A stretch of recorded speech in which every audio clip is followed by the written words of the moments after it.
Hi there, this is Tata, and welcome to our Wrestling Time Post Show. It is Monday, October 16, 2023, and tonight I'll be talking about Monday Night Raw. Alright, so let's talk about this main event. It was an undisputed tag team title match. It was Cody Rhodes and Jey Uso versus the Judgment Day. Now, this rematch, according to Rhea Ripley, she got them this rematch. And there was a part of me that kind of thought, okay, Cody and Jey are probably going to win. They're going to retain. But then there was another part of me that was like, no, I think Judgment Day is probably going to win here. And I was right. Judgment Day did regain the tag titles here. But let's talk about how it happened. So, if you guys recall, on SmackDown, Roman Reigns told Jimmy Uso that it was a disgrace, a slap in the face over the fact that Cody Rhodes and Jey Uso were tag team champions. And he told Jimmy to take care of it.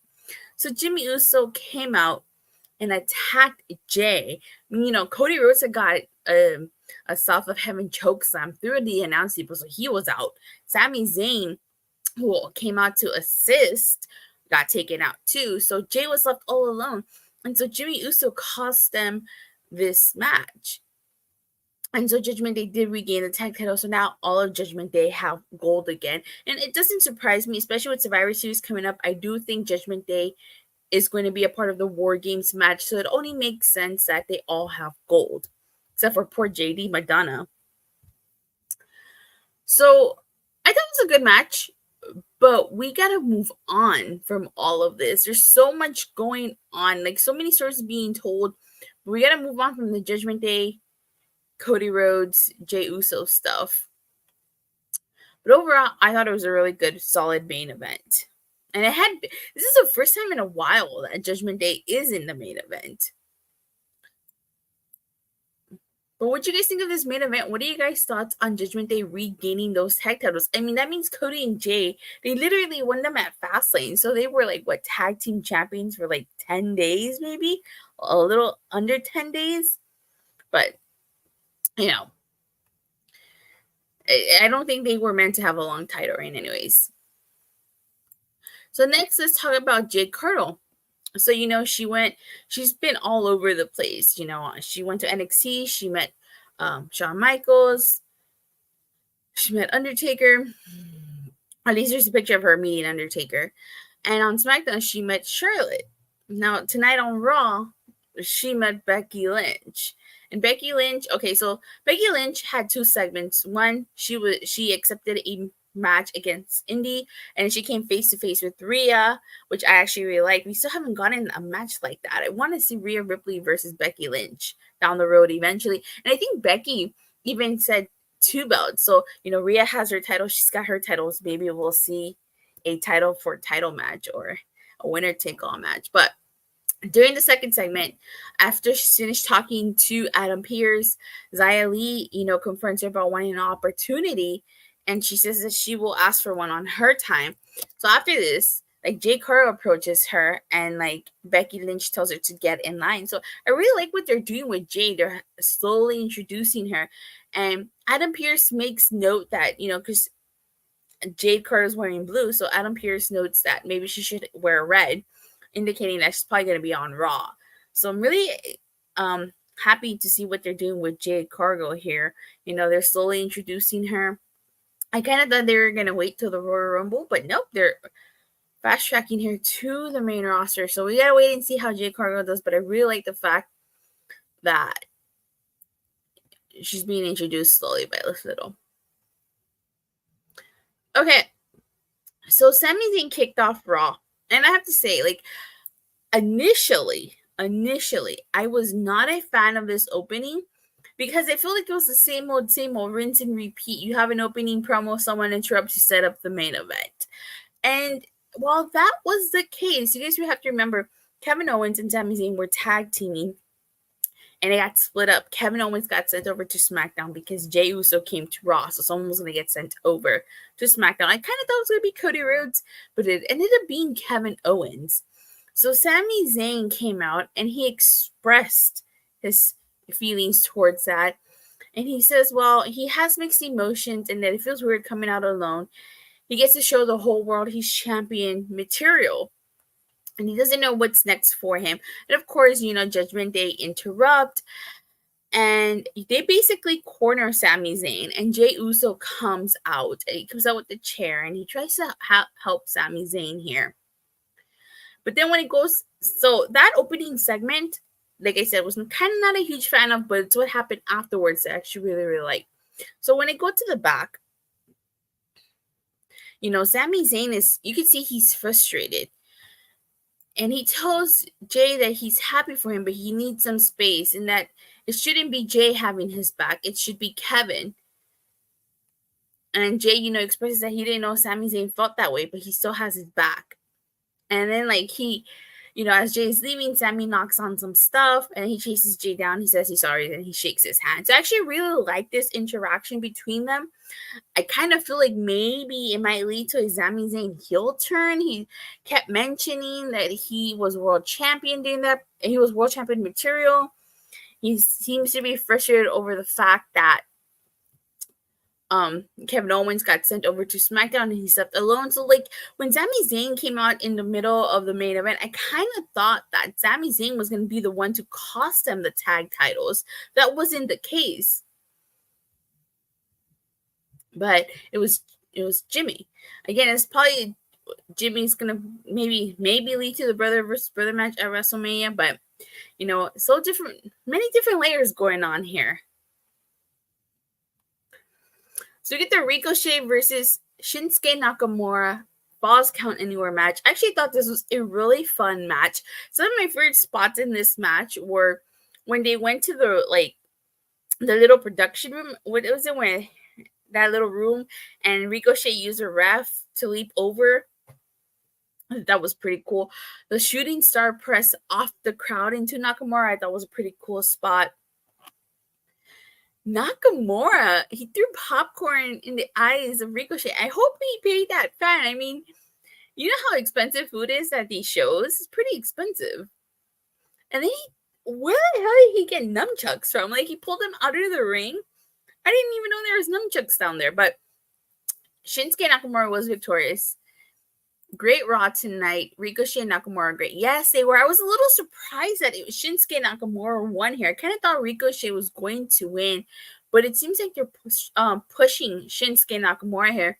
Now, Ricochet had set up a table, and he's the one that went through the table, not the other way around. But honestly, thought this was a really, really fun match. I kind of wanted to see more spots. They went to the back, they went to the crowd. Maybe they would have gone out into the street or to the back. But regardless, a really fun match. Really enjoyed it. We get Natalya versus Piper Nevins. Wasn't the biggest fan of this match. Because it basically seems like they're going to throw Natty and Tegan Nox into a tag team and have them face Piper Nevins and Chelsea Green for those tag titles. And I have to say, it seems like they changed the dynamic a little bit. Piper Nevins wasn't too fond of Chelsea Green, it seemed like. And now all of a sudden, she seems to be very fond of her. And, so Piper Nevins is victorious. And then they double team Natty, and then Tegan Nox comes on and saves her. So I will say, I kind of like the fact that they are using more women here, so that's a plus. We're not seeing the same women week in, week out. But I honestly think that if we are going to get Natalya and Tegan Nox versus Chelsea Green and Piper Nevins, I don't think Chelsea Green and Piper Nevins should lose the tag titles here. I think that they should hold on to them just a little bit more, and then maybe they should lose them. We get a quick Judgment Day segment, which is basically about them, which is basically mostly about Rhea. And she says that she's basically going to remind the division why mommy's always on top. And this whole thing is just about JD Madonna, how Damien Priest felt bad that he got beaten up. and they think that he should go after Drew McIntyre, but Rhea tells him it's a bad idea. We get a Seth freaking Rollins promo, and this is about Drew McIntyre. Like, he invites him to come out. He doesn't call him out. He invites him to come out. And he wants to know, like, what the heck is going on. Like, if you guys remember last week on Raw, you could see Drew McIntyre talking to Rhea Ripley, and Seth Rollins shows this footage. He wants to know what they were talking about. And I think it's hilarious that Drew McIntyre calls Jay a thirsty creep, because he says he isn't a thirsty creep like Rhea. I mean, like Jay and Rhea came to him. Oh, she's fired? Okay. Now, Drew McIntyre alludes to his old thing when he says he has a catchy team too that he could use, but he doesn't want to use that as a crutch. And Seth Rollins basically says that Drew McIntyre will have no one to blame by himself when he loses at Crown Jewel. So I honestly think Drew McIntyre is like slowly turning heel, and I think he's going to turn fully heel at Crown Jewel when he fails to beat Seth Rollins. I think that's going to be what triggers the full heel turn, because like we've getting hints of it, but they haven't fully pulled the trigger on it. We have Johnny Gargano versus Ludwig Kaiser, and they said that the reason Tommaso Ciampa is not there is because he's not medically cleared. So they got attacked during their interview last week on Raw, and Giovanni Vinci was out there. So of course, like, he got involved and helped Ludwig Kaiser beat Johnny Gargano. So it seems like they're probably setting up a feud between DIY and Imperium. But then again, later on in the night, you know, Gunther says that Ludwig Kaiser fulfilled his duty and Giovanni Vinci didn't. And he basically doesn't want Johnny Gargano walking around next week after Giovanni Vinci's match. So it seems like they might be splitting up in Gunther from Kaiser and Vinci. But hey, I wouldn't mind a DIY feud and an Imperium feud. I think that's going to be a sick feud. I'm kind of sad that we got robbed of DIY versus Kevin Owens and Sami Zayn. They should have just given us that at least, right? So we get a Drew McIntyre and Sami Zayn segment, and basically this sets up a match for next week, because you know Sami Zayn is trying to like relate to Drew McIntyre here, but Drew McIntyre tells him he can't relate to him because unlike Sami Zayn, he's been world champion. And again, the fact that Sami Zayn hasn't been world champion, he has been told he hasn't been world champion, kind of leads me to think that maybe, just maybe, he might snap and turn heel. You know, and I talked about this on the SmackDown review. I actually really like the fact that they went that route. They split them up instead of having the usual someone turns heel and turns on their partner. So I like that. But what do you guys think? Do you guys think Sami Zayn's gonna snap and slowly turn heel? Let me know in the live chat or in the comments. Okay, so we get a Rhea Ripley promo, and she's basically talking about how everybody wants to be a part of her Monday Night Raw, and that even Nia Jax came back to try to take her out, and that this is her division, and that Mommy will always be on top. So this leads into Rhea Ripley versus Shayna Baszler, which I thought was going to be a great match. And I'm really glad that it ended the way it did, because it protects Shayna Baszler. I was kind of hesitant about this match. It was like they're gonna feed Shayna Baszler to Rhea Ripley, but that wasn't the case. So a brawl ends up breaking out pretty much. And later on in the night, we find out that at Crown Jewel, it's gonna be a 5-way match: Zoe Starks versus Raquel Rodriguez versus Nia Jax versus Shayna Baszler versus Rhea Ripley, and Rhea Ripley is going to put her title on the line. So that's her biggest challenge to date. Should be interesting. But, you know, I wouldn't mind a Shayna Baszler versus Rhea Ripley match, but have it built to it. You know, built up Shayna Baszler. They had a history. There's your story right there. I don't know why they're not using it. We get a quick Cody and Jey interview, and basically Jey's saying that he's always going to have Sami's back. And Cody says that they want to uphold the legacy of the tag titles. Well, we all know what happens in the main event. We get the Intercontinental title match. It's Gunther versus Bronson Reed, or as Big E would like to say, big meaty men slapping meat. This match was freaking amazing. I actually really liked this match.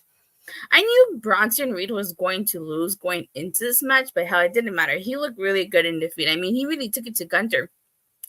He gave Gunther a Death Valley driver. Like, who does that? Like, how many people have we seen that does that to Gunther? Not too many. So, really great match.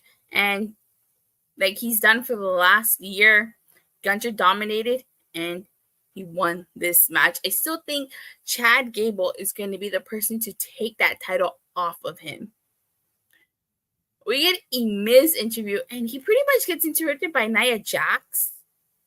I'm not sure what the whole point of this was, but I wasn't a huge fan of that. It seems like they're going to go with the Miz getting interrupted. Kind of reminds me of what they did similar to Baron Corbin.